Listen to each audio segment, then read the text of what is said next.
નમસ્કાર મારા વાલા દર્શક મિત્રો, દેશ વિદેશમાં રહેતા મારા દરેક દર્શક મિત્રોને ડૉક્ટર શરદ સોનીના હર હર મહાદેવ, જય સ્વામિનારાયણ અને જય શ્રી રામ.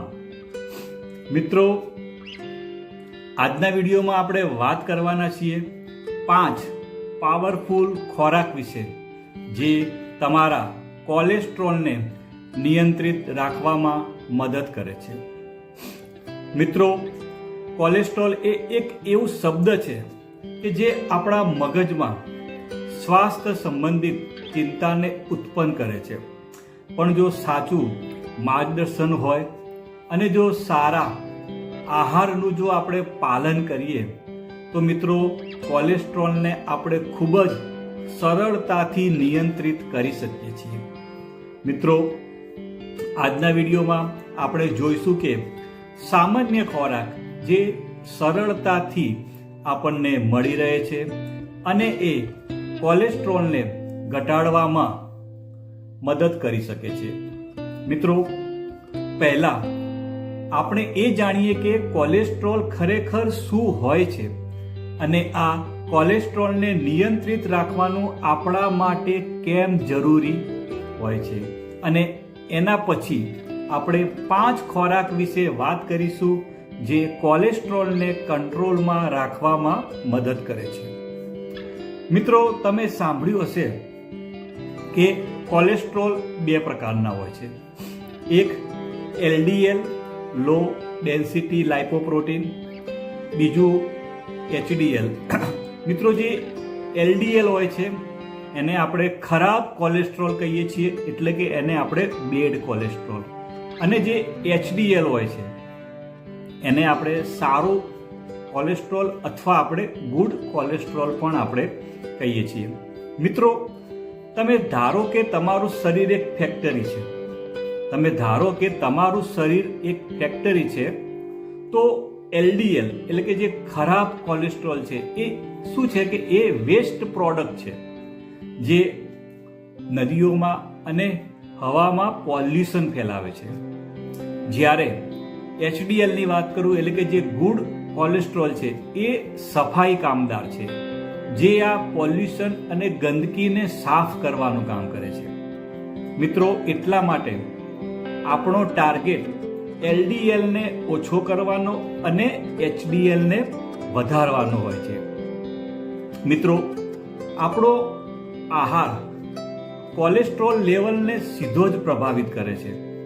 મિત્રો, ઘણા ખોરાક એવા હોય છે જે કોલેસ્ટ્રોલને વધારે છે, જ્યારે ઘણા ખોરાક એવા પણ હોય છે જે LDL એટલે કે જે બેડ કોલેસ્ટ્રોલને ઓછું કરવાનું કામ કરે છે અને HDL એટલે કે ગુડ કોલેસ્ટ્રોલને વધારવાનું કામ કરે છે. મિત્રો, જો આપણે આપણા આહારમાં બદલાવ લાવીએ તો આપણે આ ફેક્ટરીને આનાથી આપણે કોલેસ્ટ્રોલને નિયંત્રિત કરી શકીએ છીએ અને આપણી ફેક્ટરીને વધુ સારી બનાવી શકીએ છીએ. અને સાથે સાથે વાત કરું તો આપણે આપણી જીવનશૈલીને ખૂબ જ આપણે સુંદર બનાવી શકીએ છીએ. તો ચાલો જાણીએ કે એ કયા કયા 5 સુપરફૂડ છે જે આપણા કોલેસ્ટ્રોલને નિયંત્રિત કરવામાં મદદ કરી શકે. તો મિત્રો, જે પહેલા નંબરમાં છે એ છે મિત્રો ઓટ્સ એન્ડ બાર્લી એટલે કે ઓટ્સ અને જવ. મિત્રો, ઓટ્સ અને જવ એ એક સુપરફૂડ છે જે તમારા કોલેસ્ટ્રોલને નિયંત્રિત કરવામાં મદદ કરી શકે છે. મિત્રો, આ અનાજમાં બીટા ગ્લુકોન સારી માત્રામાં હોય છે, જે એક પ્રકારનું સોલ્યુબલ ફાઇબર છે. મિત્રો, બીટા ગ્લુકન પેટમાં જઈને કોલેસ્ટ્રોલને એની સાથે બાંધી લે છે અને એને શરીરની બહાર નીકાળી દે છે. મિત્રો, ઘણા બધા સંશોધનોએ સાબિત કર્યું છે કે બીટા ગ્લુકન LDL કોલેસ્ટ્રોલને ઓછું કરવામાં ખૂબ જ મદદ કરે છે. મિત્રો, સવારે નાસ્તામાં તમે ઓટ્સનું સેવન કરો અને જવને એટલે કે જવની રોટલી બનાવીને પણ તમે ખાઈ શકો છો. મિત્રો, તમે કોલેસ્ટ્રોલને નેચરલ રીતે દૂર કરવા માંગો છો તો તમે તમારા આહારમાં ઓટ્સ અને જવનો ઉપયોગ કરવાનું ચાલુ કરજો. મિત્રો જે બીજા નંબરમાં છે એ છે મિત્રો અખરોટ અને બદામ. મિત્રો આ ડ્રાય ફ્રૂટ્સમાં મોનો અને પોલી અનસેચ્યુરેટેડ ફેટી એસિડ ભરપૂર માત્રામાં હોય છે, જે તમારા હૃદય અને કોલેસ્ટ્રોલ માટે ખૂબ જ ફાયદાકારક હોય છે. ઘણા બધા સંશોધનોએ સાબિત કર્યું છે કે ડ્રાય ફ્રૂટ્સ ખાવાથી આપણા લિપિડ પ્રોફાઇલ મતલબ કે આપણું જે ખરાબ કોલેસ્ટ્રોલમાં ઘણો બધો સુધાર આવી શકે છે. મતલબ કે એલડીએલમાં ઘટાડો થાય છે અને એચડીએલ એટલે કે ગુડ કોલેસ્ટ્રોલમાં ઇમ્પ્રુવમેન્ટ એટલે કે સુધારો થઈ શકે છે. તમે આ ડ્રાય ફ્રૂટ્સને પલાળીને સવારે ખાઈ શકો છો. મિત્રો આપણે વાત કરીએ ડ્રાય ફ્રૂટ્સની તો આપણે એને હંમેશા રાત્રે પલાળવાના અને આપણે સવારે ખાવાના. પલાળ્યા વગર મિત્રો ખવાય નહીં. અને મિત્રો તમે રોજની 6 થી 7 બદામ અને 2 અખરોટ ખાઈ શકો છો.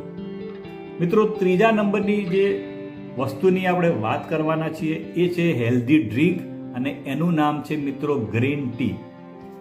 ગ્રીન ટી તમારા દિવસને તાજગીથી ભરપૂર કરી દે છે અને તમારા કોલેસ્ટ્રોલને નિયંત્રિત રાખવાનું કામ કરે છે. મિત્રો આની અંદર ભરપૂર માત્રામાં એન્ટીઓક્સિડન્ટ હોય છે, જે તમારા શરીરમાં રહેલા હાનિકારક સેલ મતલબ કે ફ્રી રેડિકલને દૂર કરવાનું કામ કરે છે. મિત્રો ઘણા બધા રિસર્ચ એવું કહે છે કે ગ્રીન ટી એલડીએલ એટલે કે બેડ કોલેસ્ટ્રોલને ઘટાડવામાં ખૂબ જ મદદગાર હોય છે. તો મિત્રો સવારની શરૂઆત આપણે ગ્રીન ટીથી કરવાનું રાખો.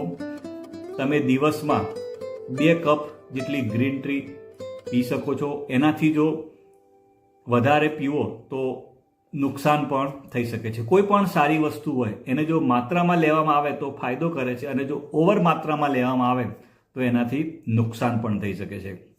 મિત્રો જે ચોથા નંબરની જે વાત કરું છું વસ્તુ છે એ છે મિત્રો લસણ ગાર્લિક. મિત્રો લસણમાં એક તત્વ હોય છે જેનું નામ છે એલેસિન, જે પાવરફુલ કમ્પાઉન્ડ છે જે કોલેસ્ટ્રોલને નિયંત્રિત કરવામાં ખૂબ જ મદદ કરે છે. અને મિત્રો ઘણા બધા રિસર્ચમાં પણ એવું કહે છે કે લસણ ખાવાથી બેડ કોલેસ્ટ્રોલને ઘટાડવામાં એ ફાયદાકારક સાબિત થાય છે. મિત્રો જે 5મા નંબરની આપણે જે વાત કરવાના છીએ એ છે કઠોળ, જેમાં તમે ચણા, રાજમા, વટાણા વગેરે વગેરે તમે ખાઈ શકો છો. એની અંદર મિત્રો ભરપૂર માત્રામાં પ્રોટીન, ફાઇબર અને એસેન્શિયલ મિનરલ હોય છે, જે તમારા કોલેસ્ટ્રોલ લેવલને નિયંત્રિત કરવામાં મદદ કરે છે. મિત્રો આપણે આ ફૂડની વાત કરી, સાથે સાથે તમારે રેગ્યુલર એક્સરસાઇઝ કરવાની રહેશે, સાથે યોગા, પ્રાણાયામ પણ એ બધું આપણે કરવું પડશે. મિત્રો મને વિશ્વાસ છે કે તમને મારો વિડીયો સારો લાગ્યો હશે અને મિત્રો વિડીયો સારો લાગ્યો હોય તો લાઈક કરવાનું ભૂલતા નહીં અને બીજા મિત્રોને શેર કરજો. આવજો મિત્રો, બાય બાય મિત્રો, આવજો.